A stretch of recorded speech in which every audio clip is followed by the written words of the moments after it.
Hey, Coalition Soldier number 1. That looks like just a harmless block of ice. Hey, Coalition Soldier number 2. Why don't we go check it out? Okay, let's Let's yeah. We don't just even know. typing down something for no reason. Okay. Mm. Okay. So your instructions to Tom is for him to get it as hot as he can, as fast as he can? Yes. All right. All right. In order to do that, Tom, your super fuel flame takes 8 ISP. Yes. If Al really wants you to give it all, you can add some more juice to it.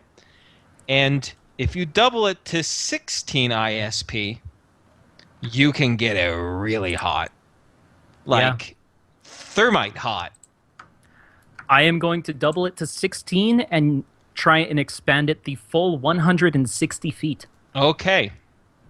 So that amount of heat and that amount of time in that short amount of time, because this is a psychic power, right? It happens very quickly. Tom, you expect to you assume that the ball is just going to melt out and flame's just going to come everywhere, right? Or perhaps flame will jut out from the tube and you surround it in a 100-foot area, right? Yeah. That doesn't happen. Instead, the entire sphere of ice explodes with an incredible shock wave. Chunks of ice fly everywhere. Up to 100, 150 feet in some cases once you survey the damage. Doing this out of game statistics, and I wrote it down in the Icy Ball description sphere abilities, but I'll copy it down here for you guys. For your own reference, I'll put it in the Skype chat and the chat. Holy crap! Yeah. So yeah, you've created an ice bomb that does 3d4 times 10 mega damage to a 20-foot area, 1d4 times 10 mega damage to a 50-foot area, and 3d6 mega damage to a 100-foot area. So, when it explodes, you'll hear Al, like, has anyone seen Mythbusters when they blow stuff up and they just get that kind of like, oh my god, look at that! Yeah. Kind of, yeah, like, oh my god, we just scienced. Just science. Oh my god, that's so cool. There you go. Also, I mistyped foot into dut.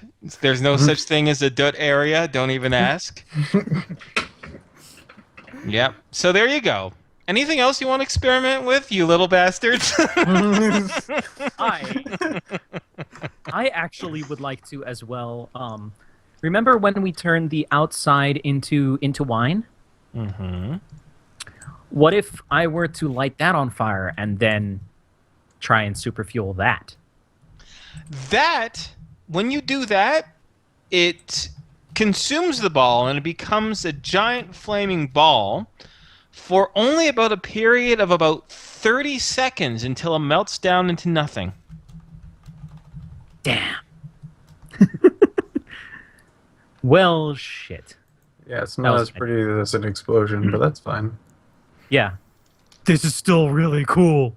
Yeah, and completely out of character and all that, this actually does happen when they put thermite on blocks of ice. The problem is, we don't know why. We really, like, scientists haven't really... They think maybe that it breaks the water down into its base, hydrogen and oxygen, and somehow the hydrogen causes... But we really don't know. We don't have a clue, but it's awesome.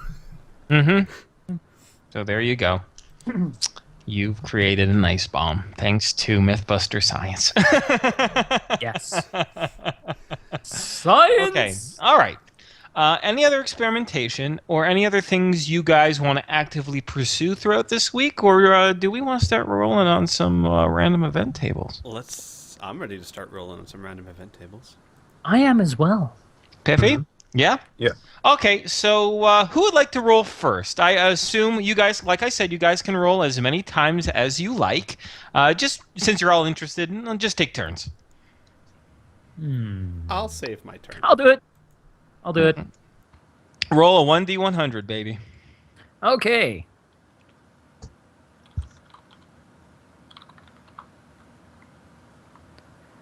I got 100. Oh. Oh. Okay, this isn't super exciting, but it was super rare, so it'll be interesting. Unfortunately, now what kind of stinks about this one, though, you rolled, is that this doesn't necessarily... This all just kind of affects the group. But for this one, however, it only affects individuals who can fly, who have the capabilities of flying. So I think it's fair to say, Al, you mentioned before, because you have your Flying Titan, you scout out areas, you take a look around, and everything like that. When you do so of the camp on one of the days, maybe one of the first few days, you notice something. It's something that you have to reflect on for a moment, but when you fly over the lightly forested area in which Eloch has his own camp, and you see the garden, the seemingly random configuration of plants doesn't seem that random from on high. In fact, it looks like a circle. It looks very similar to the drawing on the rock that he put. But instead of berries, berry juice, it's the arrangement of these plants of his garden in the shape of Mercury. Huh. Mm-hmm. Like I said, you had a 2% chance of finding that out, and you did, so good job. I would I would certainly let Patrick know. Okie dokie.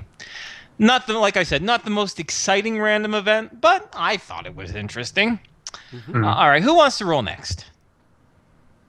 I'll go. Why not? Okay. 96. Getting those big rolls out of the way. Okay. All right. This does affect everybody. Once again, when we're doing these random events, it's over a period of, like I said, the 7-day period. So we're very, very flexible with time, what time of day and all that sort of stuff. So I'm going to take some creative control here. I'm going to say it's just before you guys break for dinner. You've assembled, most of you have assembled by your own makeshift campsite away from Eloch. When you hear in the distance the sound of engines running and the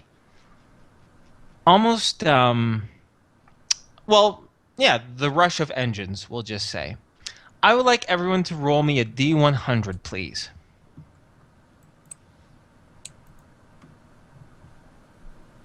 My gosh, my high rolls.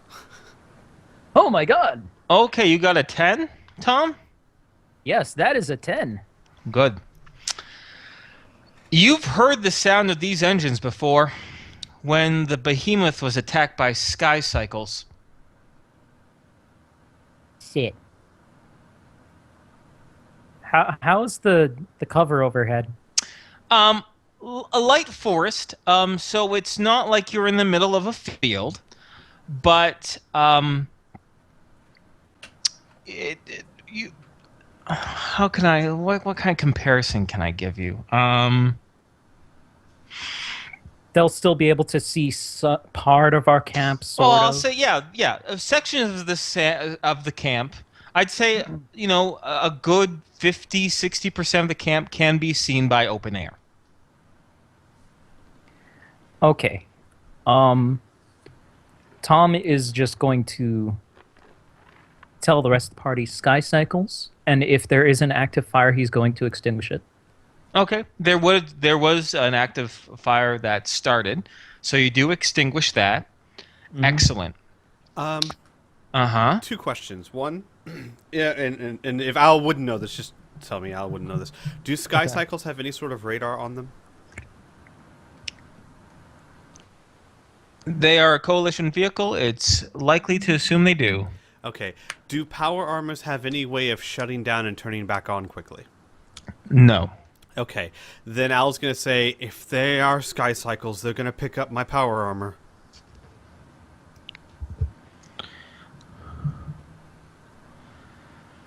Well, Well, at this point, the sky cycle shoots not quite directly overhead, probably only a scant 2 miles to the south of your camp.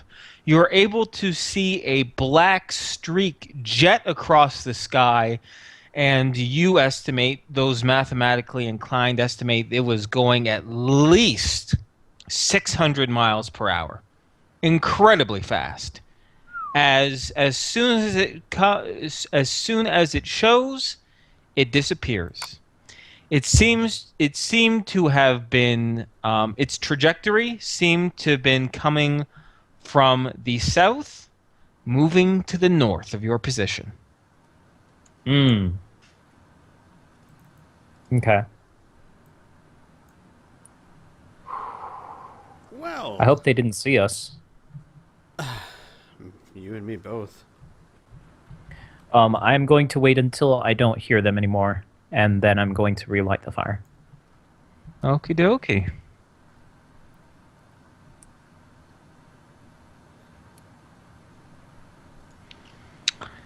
And with that, a few hours pass, perhaps tense, perhaps not, depends on who you are. Mhm. But you do not hear or see a sky cycle for the remainder of your time with Elok. Ooh. All right. Al Okay. would after that time he would start stepping up sky patrols. Uh-huh. He would do more, keeping within a certain range, but he would do a lot more scouting, like every 3 or 4 hours or so. Just do a circuit of, would it be fair to say that in his power armor he could do a circuit of, say, 50 or 100 square miles fairly quickly? I mean, like within an hour or so. Yes, although as a GM to a player, I'll give you a heads up.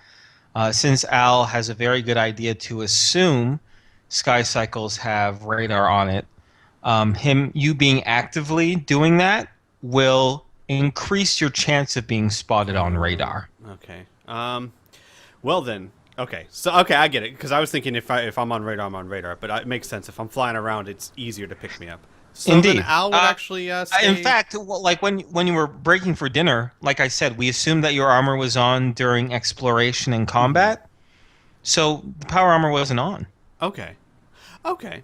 That's okay then. Al's going to stay grounded. However, and this might be a controversial decision, he's going to be keeping his power armor on most of the time now. Yeah, it's your choice. And he'll tell the group that if they did pick us up, I won't have 5 minutes to put this on. Yeah. Okie dokie.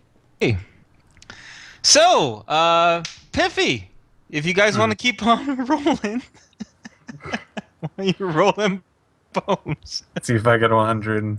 I have a hot hand. 61. That's not a hot hand, but just give me a second. Let me see what 61 gets you. Okie dokie.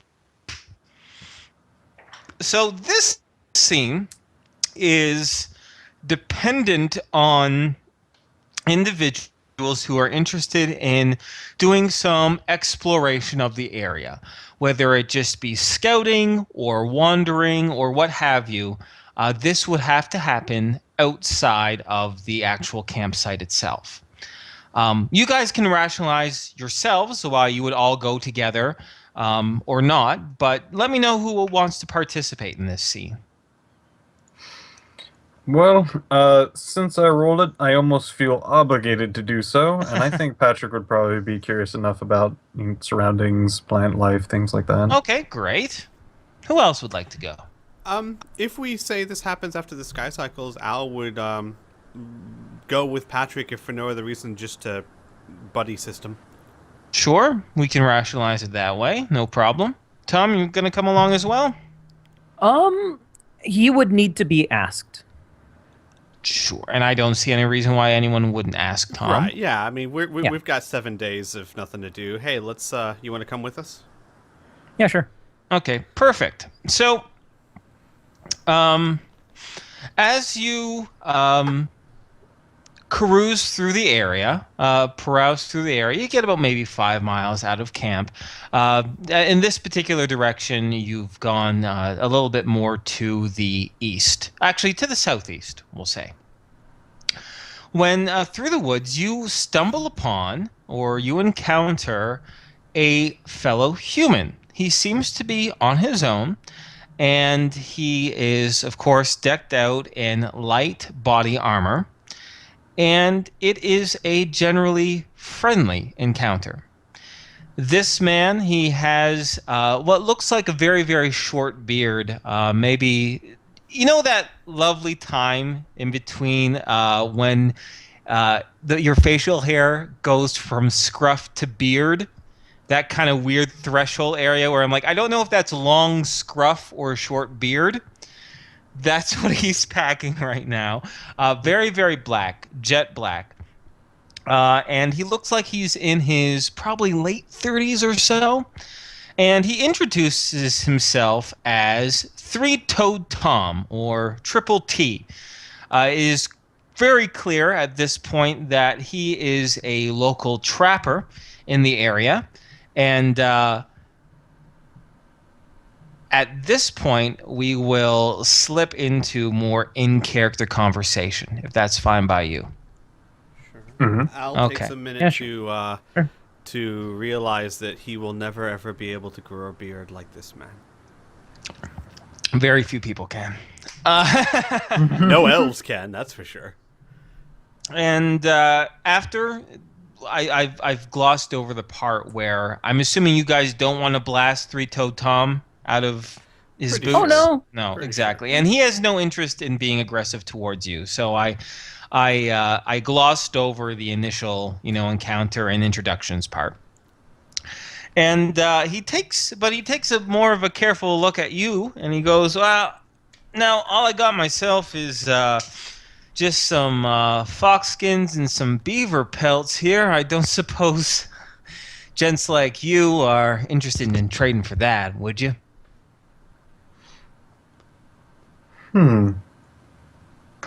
Patrick will actually sit down. Well, probably lean against something. Mm-hmm. Trees, rocks. And go. I'm not entirely sure how much we have to trade ourselves. I think we might need to go out and scavenge some of our own. Oh, are you, if you don't mind me asking, one stranger to another, what brings you to the area? I'm more than willing to share what I know if you do the same. We gotta look out for each other, and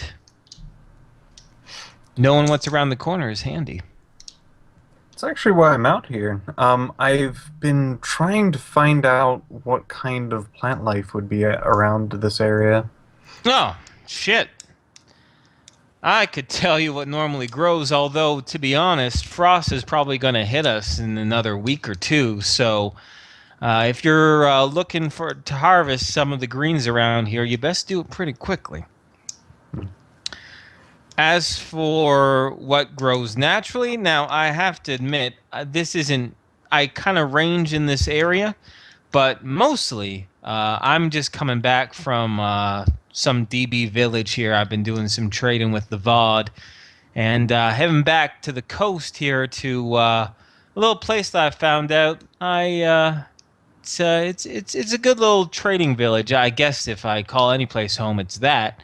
It's called Lacree. Have you heard of it?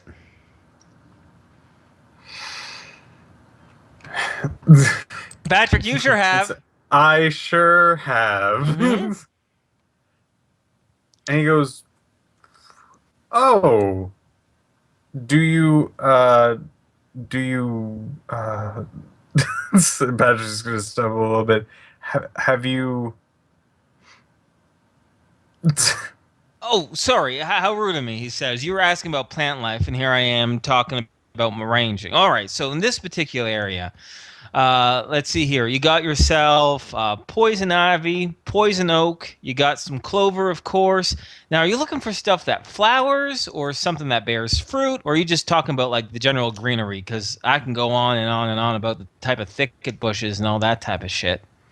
uh, um, how, Mm. I know Lacree a bit, and I have Yeah. a few, people I know from there. Yeah. Do you know a person named Criana? Crya. Name sounds familiar. You said you got friends there? I have to admit, I've only been there. I've only stopped in there about 4 or 5 times the past 10 months. I tend to be the lone wolf type, but I do have my own little place. I kind of dug out over there. Crya. Shit. Tip of my tongue. That's she's an egghead though, isn't she? She's not a trapper. She's not a hunter, right? No. Yeah. Actually, she probably has moved on by now. Yeah, sorry, and he kind of just gives a shrug. I wish I could. I say I do. It sounds familiar, but I couldn't pick her out of, 100 people. I can pick her out of 2 people. I'm sorry. Shit, you know Lacree. Yes. Yeah. It's a nice place to scavenge. Yeah, I guess you could say that. That big fucking garbage pile. Well, the people are nice, and there's, as odd as it sounds, there's a lot of trade that goes on in there. So it's a good watering hole for now. Plus, being so close to the coast, you only have to worry about 3 directions rather than all these fucking creatures coming at you from 4. Very true. But Um, it's a hop, skip, and a jump away from Ipshaming, so what's so bad about it, right? uh, some people might not like the abodes, I suppose. Yeah, I don't get on them. I'm not a fisherman, for fuck's sake. That's the reason why I'm a trapper. I'll take goddamn squirrel pelt or fox or anything rather than what they can pull out from the ocean. Uh, h- how do you live there? Well, live is a relative term. Like I said, if I had to say there's any place I take roost, it would be there. Although I go on what I like to call little ranges from time to time. I've ranged out. This is pretty much as far east as I like to go. Like I said, there's a small tribe of these DBs called Vod. Really strange folks, but they buy my goods. I kind of got myself a bit of an exclusive deal with them, which is kind of nice. So I stop in, say hi to the Vod, catch me some pelts, and then head back. Uh, I I'm Um, probably going to be there over the winter because I mean, other than some winter hares and maybe if I bag me a wolf, that's one thing. But I don't go out too much. I'm like a squirrel. I've already gathered all my resources so I can handle it over the winter. uh, d what's your name? 3-Tone Tom. Or you can call me just Triple T because that's a big mouthful, right? So just call me Triple T. That's what everyone knows me by. Um, I guess I'm gonna have to ask this out of character. Yeah. Uh, d Do I have to roll, or do I know this gentleman? Um, you don't have to roll. You don't know this gentleman. Okay. You just never interacted with each other. I know you're from Lacree, no problem, but he's a relative new arrival, Mhm. and he comes and goes all the time. So unless you want to know him, I'll make you roll for it. But I personally think it's very, very unlikely. Okay. Does that make sense to you? Yes, Okay. absolutely. Yeah. Um, well, I'm I guess I guess I could say that I'm from uh Lacree and Mm-hmm. has pardoned my ways a bit. Well, he's very happy with that connection, considering out there you're out here in the wilderness in the boonies. Mm, Yeah. good old um shoot, there's so many things that I could say or whatnot. Well, it's Um up to you. all right. So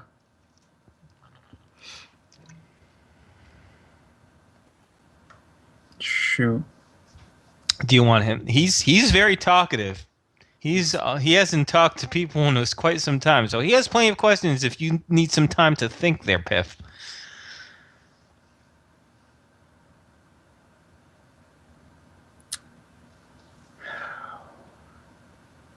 No. Okay.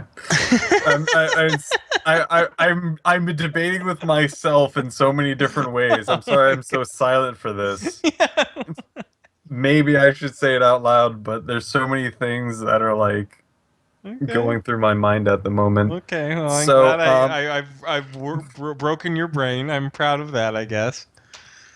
so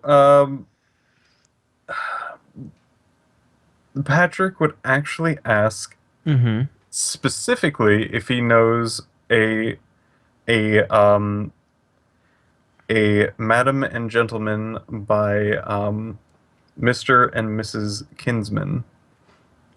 Um, what do your parents do? Um, they are they are general just residents there. They do a small bit of trading, um, and Mm-hmm. they're basically one of the many small trade shops that are around in that area. Okay. He goes, wait, Kinsman. Yeah, yeah, yeah, yeah, yeah. Kind of tallish fella, right? Mhm. Uh, dark brown hair? Um, yes. Yeah, yeah, yeah, yeah. Brown eyes, right? No. Blue? Green? Shit. Yeah, yeah, no, but I'm pretty sure. Yeah, I know the kid. I sold him. Oh, yeah, I made a belt made out of beaver hides. Really, really, uh, real shiny, real nice. Yeah, yeah, I sold him that. Yeah, I know him. Oh, if you ever get to see them again, say tell them Patrick says hi. All right, I'll remember that. I'll keep that in my brain box. Okay. So, where are you guys from? Where are you headed? Where'd you coming from? Uh, is there anyone else here, by the way?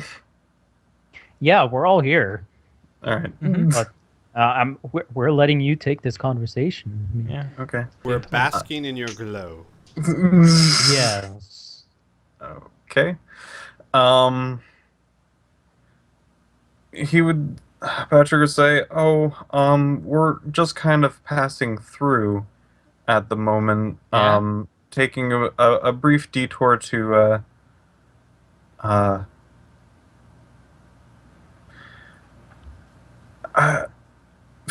fix a